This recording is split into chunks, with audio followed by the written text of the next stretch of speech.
Daniil Medvedev has his eye firmly on reclaiming the world #1 ranking from Novak Djokovic at the French Open.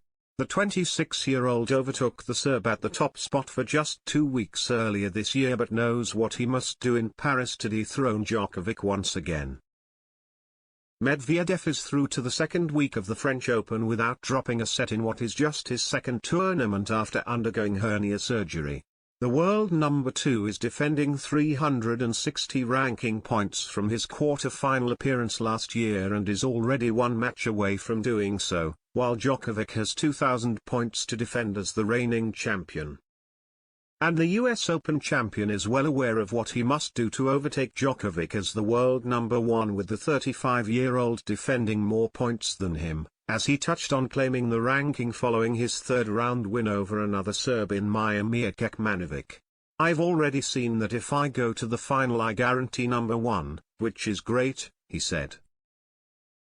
Medvedev has already had a taste of the world #1 spot when he ascended to world #1 on February 28, ending the Big Four's 18-year run at the top of tennis with Djokovic, Roger Federer, Rafael Nadal and Andy Murray sharing the ranking since February 1, 2004.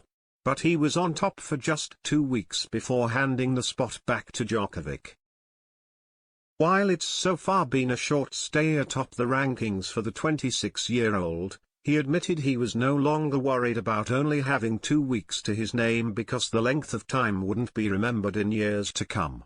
He explained, "When I was just 2 weeks at the top of the rankings, I went to Google to see who the numbers were with the fewest weeks ever and saw that they were after and Moya.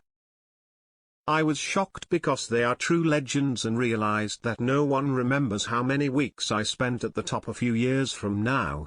It made me feel more relaxed.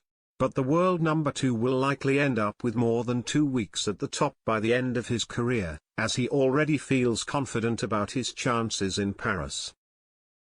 Medvedev had never won a match at the French Open until his quarter-final run 12 months ago and was known for playing worse on the clay but admitted he played his best match on the surface when he downed Kekmanovic 6-2, 6-4, 6-2 in an hour and 48 minutes on Saturday.